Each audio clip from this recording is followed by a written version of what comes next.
Halo pemirsa, apa kabar hari ini? Semoga Anda selalu sehat dan selalu bersemangat menjalani aktivitas. Hari ini program Berita Newspoint hadir menjumpai Anda bersama saya Khairunisa.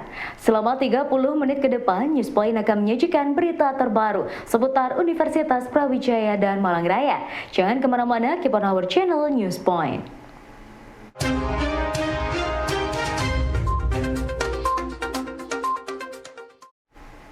Fakultas Kedokteran melakukan kunjungan kerja ke beberapa perguruan tinggi di Taiwan dan Jepang untuk memperkuat kerjasama internasional dan riset bersama.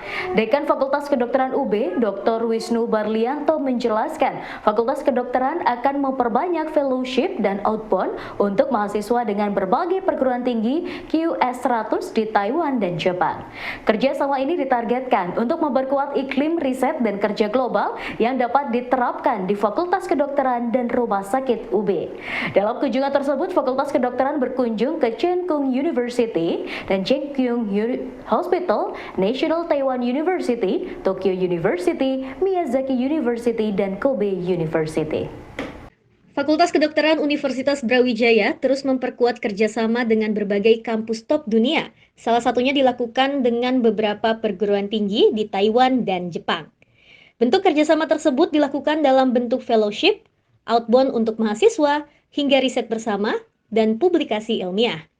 Salah satu tujuan dari kerjasama ini adalah untuk memperkuat iklim akademik yang sudah berkembang di sana, agar dapat diterapkan di Fakultas Kedokteran dan di Rumah Sakit Universitas Brawijaya.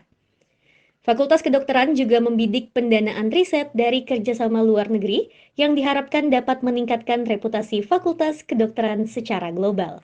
Memang tadi sudah dijelaskan oleh Bapak Wadik 1 bahwa kita ingin mewujudkan terkait internasionalisasi yang ada di dalam visi misi kita, visi misi UB ya.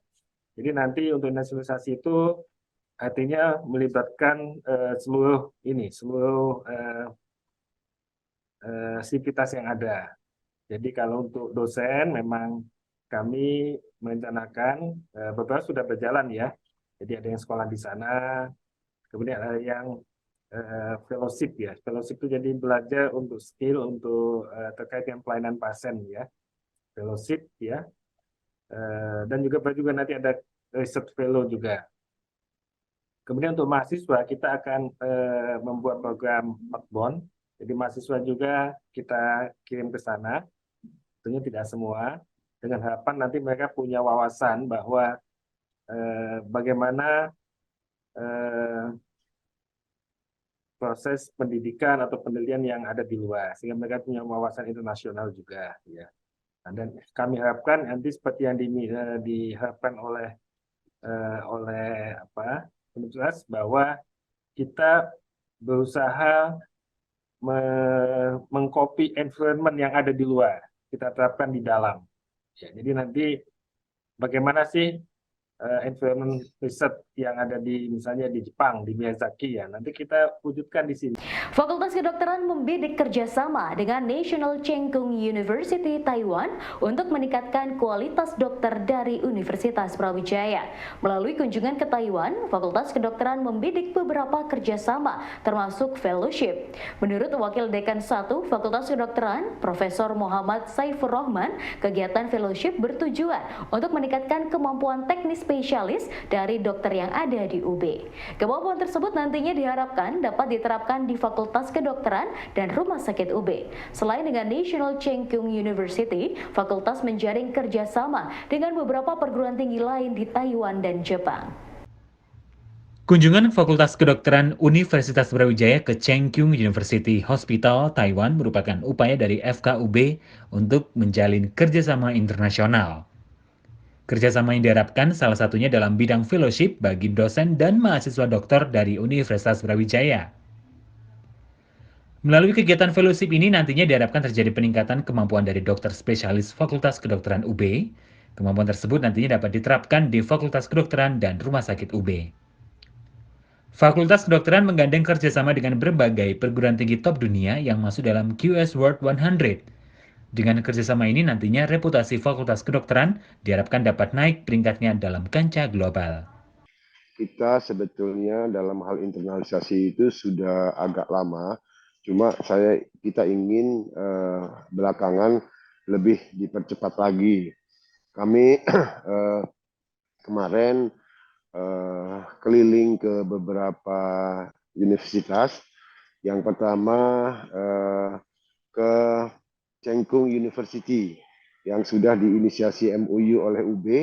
Kita punya PKS-nya dengan Cheng Kung Hospital. Berharap bahwa memang kita akan memperluas kerjasama. Selama ini kami mengirimkan mahasiswa S3 di sana. Kemudian kami juga publikasi di beberapa tempat di Cheng Kung ini. Kami ingin membuka program kerjasama fellowship. Fellowship itu adalah pelatihan klinis dari dokter-dokter spesialis dosen UB yang untuk mendapatkan subspesialisnya atau teknik skill yang lain yang bisa dimanfaatkan untuk kemampuan dari dosen kita itu bertambah secara wawasan dan teknik kedokterannya.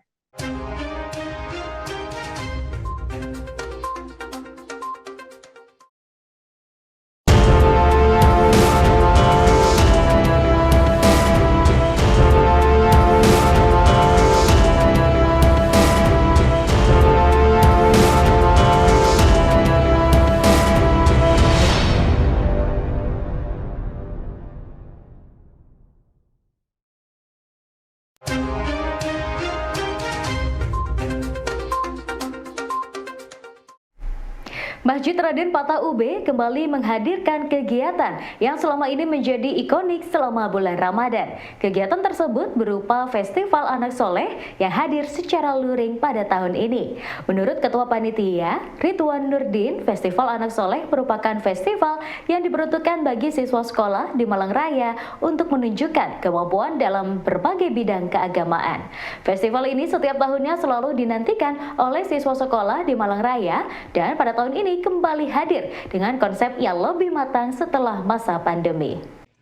Pada bulan Ramadan, Masjid Raden Patah Universitas Brawijaya memiliki beberapa kegiatan yang ikonik. Salah satunya adalah Festival Anak Soleh. Festival ini merupakan upaya dari Masjid Raden Patah untuk menjaring talenta baru dalam bidang keagamaan dari siswa sekolah di Malang Raya. Festival ini juga memiliki tujuan untuk ikut memberikan suasana gembira bagi siswa sekolah dalam menjalankan ibadah di bulan Ramadan. Pada tahun ini, Masjid Raden Patah kembali menghadirkan Festival Anak Soleh dengan konsep yang lebih matang. Diharapkan pada tahun ini, partisipasi siswa untuk mengikuti ajang bergengsi ini lebih banyak, sehingga menambah semarak suasana bulan Ramadan. Kegiatan yang dan ini menjadi ikon kami, Masjid Raden Patah, misalnya Festival Anak Soleh yang bisa diikuti oleh siswa-siswi se-Malang Raya, kemudian ada agenda Marbot Award, ya, dan banyak kegiatan yang telah kami siapkan yang bisa diikuti oleh seluruh sivitas akademika dan juga oleh masyarakat umum pada umumnya. Dan itu dari sisi kegiatan. Dari sisi fasilitas, alhamdulillah kami telah mempersiapkan dengan persiapan yang sebaik-baiknya, termasuk kami melengkapi fasilitas, ya, melengkapi fasilitas seperti pencahayaan misalnya, seperti sisi kebersihannya kami tingkatkan, dari sisi keamanan. Banyaknya jamaah yang melakukan kegiatan di Masjid Raden Patah selama bulan Ramadan menjadi perhatian dari pihak masjid. Untuk memberikan rasa aman dan nyaman bagi jamaah, pihak masjid sudah melakukan berbagai langkah. Ridwan Nurdin, Panitia Suar Ramadan MRPUB menjelaskan, aspek kenyamanan jamaah menjadi prioritas masjid dengan menjaga kebersihan masjid dan menambah sarana pendukung selama bulan Ramadan. Ridwan mengaku pihak masjid sudah menambah sarana pendukung hingga sumber daya manusia dari takmir dan remaja masjid yang akan melayani kenyamanan jamaah selama bulan Ramadan. Membludaknya jamaah di Masjid Raden Patah Universitas Brawijaya selama bulan Ramadan menjadi atensi pihak masjid dengan mengedepankan kenyamanan bagi jamaah. Untuk itu, pihak takmir bersama remaja masjid sudah melakukan berbagai langkah untuk mencapai hal tersebut. Saat ini sarana pendukung seperti lampu dan sound system untuk kegiatan sholat dan kajian sudah dalam kondisi prima. Selain itu, sarana tempat wudhu, toilet, hingga tempat penitipan barang juga menjadi perhatian dari pihak masjid. Masjid Raden Patah mengutamakan kenyamanan bagi jamaah selama mereka melakukan kegiatan di bulan Ramadan, sehingga dapat menambah rasa khusyuk bagi jamaah. Melengkapi fasilitas seperti pencahayaan misalnya, seperti sisi kebersihannya kami tingkatkan, dari sisi keamanan, dan semuanya hal-hal yang bisa menunjang demi kenyamanan seluruh jamaah tentunya. Tingginya permintaan akan sumber daya manusia dalam bidang teknik industri membuat Departemen Teknik Industri UB membuka program studi Magister Teknik Industri pada tahun 2023 ini. Ketua Program Magister Teknik Industri UB, Isar Dita Pambuditama, dalam penjelasannya mengatakan kebutuhan akan SDM dalam bidang teknik industri dengan kompetensi era 4.0 akan dipenuhi melalui Magister Teknik Industri. Saat ini Magister Teknik Industri membuka 2 jalur pendaftaran mahasiswa baru, yaitu jalur reguler dan fast track yang akan dimulai pada tanggal 27 Maret 2023. Departemen Teknik Industri akhirnya membuka program studi Magister Teknik Industri di Universitas Brawijaya untuk merespon tingginya permintaan sumber daya manusia bidang teknik industri di Indonesia. Program Magister ini sudah mempersiapkan 2 jalur pendaftaran mahasiswa baru, yaitu jalur reguler dan jalur fast track.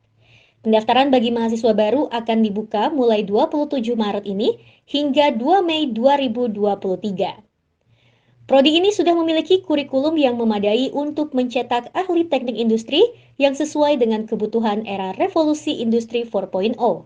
Selain itu, Prodi Magister Teknik Industri ini juga sudah bekerja sama dengan berbagai perguruan tinggi luar negeri dan perusahaan multinasional.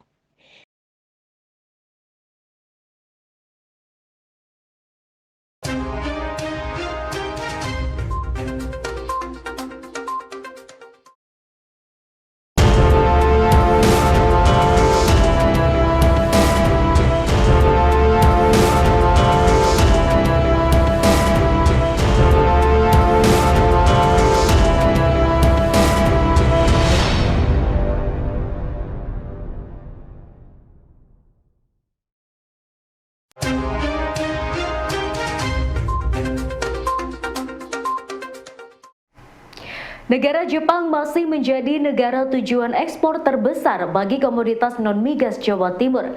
Kepala Badan Pusat Statistik Jatim, Dadang Hardiwan mengatakan, ekspor ke Jepang masih menjadi yang tertinggi dibanding dengan negara lain. Pada bulan Februari, ekspor non-migas Jatim ke Jepang mencapai 0,57 juta dolar Amerika, disusul ke negara Amerika Serikat sebesar 0,45 juta dolar Amerika dan ke Tiongkok sebesar 0,43 juta dolar Amerika. Sedangkan 3 negara lainnya yaitu Malaysia, India, dan Vietnam. Data tersebut menunjukkan ekspor ke kawasan Asia masih terbuka lebar untuk ditingkatkan pada masa yang akan datang. Negara Jepang masih menjadi tujuan ekspor utama bagi produk non-migas dari Jawa Timur.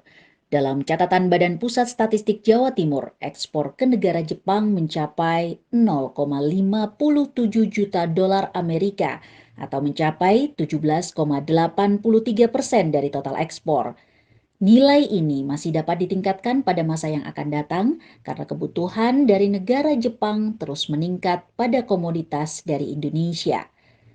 Dalam catatan BPS terdapat 10 negara tujuan ekspor komoditas non-migas dengan nilai besar, yaitu Jepang, Amerika Serikat, Tiongkok, Malaysia, India, Vietnam, Korea Selatan, Singapura, Australia, dan Thailand.